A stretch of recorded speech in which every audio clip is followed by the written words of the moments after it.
এখানে বলে যাচ্ছে।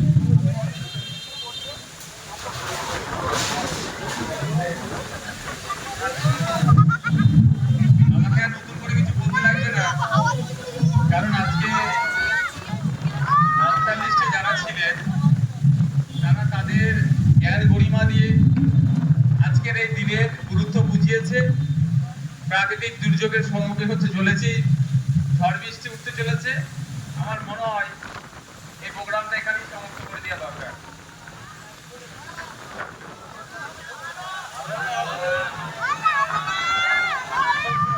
কোনো সময় বৃষ্টি বৃষ্টি এসে যাবে,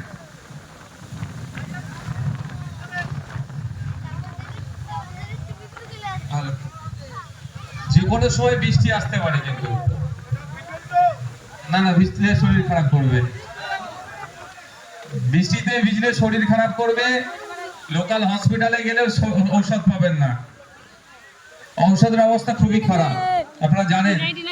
আর আমাদের পার্টির অত স্ট্রেংথ নাই যে সবাইকে মেডিসিন কিনে দেবে। সরকারের দরকার হচ্ছে আমরা অসুস্থ হলে আমাদেরকে চিকিৎসা পরিষেবা বিনামূল্যে দেওয়া। সম্পূর্ণরূপে ব্যর্থ হয়েছে সরকার, ওই জন্য একটা মন্দির করে দিয়ে আপনাকে আমাদের ওইখানে আটকে রাখার চেষ্টা করছে। সরকারের কাজ হচ্ছে আদিবাসী, দলিত, হিন্দু, মুসলমান নির্বিশেষে প্রত্যেকটা মানুষের বিনামূল্যে শিক্ষার ব্যবস্থা করা, বিশেষ করে প্রাইমারি স্তরের। দুর্ভাগ্য আমাদের সরকার সম্পূর্ণরূপে ব্যর্থ হয়েছে, সেই জন্য আমাদের সামনে এখন ইস্যু হিন্দু মুসলমান দাঁড় করিয়ে দিচ্ছে। আজকে আন্তর্জাতিক শ্রমিক দিবস বা মে দিবস হিসাবে পরিচালিত বা পরিগণিত। আমরা জানি 1886 সালে আমেরিকার শিকাগো শহরের হে মার্কেটের স্কয়ারে শ্রমিক ভাইরা তাদের কাজের অধিকার কি, তাদেরকে বেশি খাটাতে হতো, খাটিয়ে নিত, তাদের শ্রমের মূল্যায়ন দিত না। তারা তাদের নির্দিষ্ট যাতে একটা 8 ঘন্টা তাদের শ্রম দান করবে, এই মর্মে তারা একটা জমায়েত হয়েছিল। সেই জমায়েতে পুলিশ ঝাঁপিয়ে পড়েছিল, গুলি চালিয়ে একাধিক শ্রমিককে শহীদ করেছিল। পরবর্তীতে 1889 সাল থেকে আন্তর্জাতিক শ্রমিক দিবস বা এই শ্রমিক দিবস হিসাবে হয়ে আসছিল। 1923 সালে সর্বপ্রথম ভারতবর্ষে এই শ্রমিক দিবস উদযাপন হয়। আজ এই শ্রমিক দিবসের প্রাক্কালে অনেক কথা বলার ইচ্ছা থাকলেও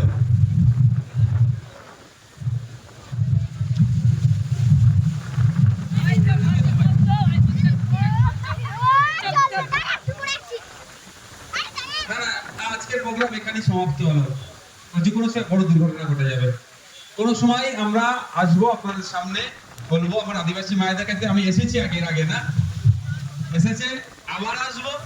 আজকে আমার বক্তব্য থেকে বড় কথা হচ্ছে আমার ভাইদের নিরাপত্তা। আপনারা আস্তে আস্তে এখানে বিদায় নিন। সিনিয়র লিডারদের দেখুন এক ঠান্ডা করে বসে চা খাচ্ছে আর বুথ স্তরের মানুষরা মারামারি করে হাত পা ভাঙবেন না, এটা আমি বারবার বলি। এই যে দিলীপ বাবু যাওয়াতে একাধিক ইকুয়েশন আছে। একটা হচ্ছে প্রেসার পলিটিক্স। দিলীপ বাবু তার দলে দেখছিলাম ক্রমশ কোণঠাসা হয়ে যাচ্ছিল।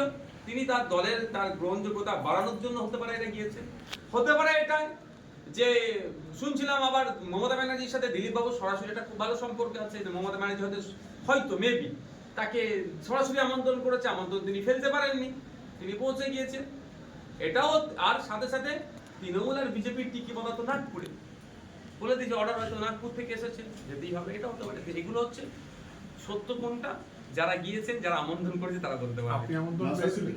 না, আমাকে তো এই ধরনের কোনো আমন্ত্রণ পত্র পাঠানো হয়নি। আমাকে আমন্ত্রণ পাঠালে হয়তো শুভেন্দু বাবু রেগে যেতেন, আমি সেটা তো শুনে আমি বলবো, কিন্তু রেগে যেতেন কেন? উনি তো বলছিলেন কোন যদি অহিন্দু যায় গোল গোল করে তার ছবি সোশ্যাল সাইটে পাবলিশ করবে।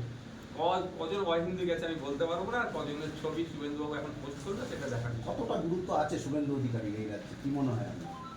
দেখুন, শুভেন্দু বাবু প্রথম দিকে যেভাবে লিডার অফ অপোজিশন হিসাবে কর্মকাণ্ড করছিলেন, আমি তিনাকে বলেছিলাম সত্যি তিনার কাজকর্ম আমি তাকে সাধুবাদ জানিয়েছিলাম। আনিস খান নিয়ে যেভাবে তিনি সোচ্চার হয়েছিলেন, বকটুয়ে সংখ্যালঘুদেরকে যেভাবে পুড়িয়ে মেরেছিল তৃণমূল কংগ্রেসের নেতাদের দ্বারা, তাদের হয়ে যেভাবে কথা বলেছিলেন বা বিভিন্ন ইস্যুতে, সত্য আশার আলো একটা বাংলার মানুষ দেখছিল যে একটা লিডার অফ অপোজিশন এরকম হওয়া দরকার। কিন্তু আস্তে আস্তে দেখছি আমরা শুভেন্দুবাবু ক্রমাগত একটা সাইড নেওয়ার চেষ্টা করছে, একটা দলের উনি নেতা হয়ে থাকতে চাইছেন, একটা ধর্মের নেতা হয়ে থাকতে চাইছেন। তবে যদিও সেই ধর্মের, হিন্দু ধর্মের মানুষ সবাই ওনাকে পাত্তা দেয় না।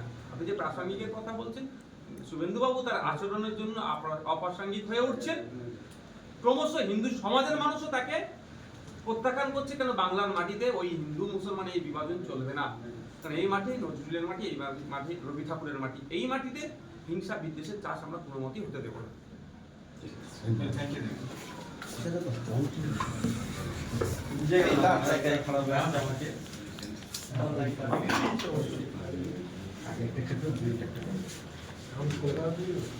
না আমি হুগলি বাড়িতে ও যেটা হয়ে গেছে।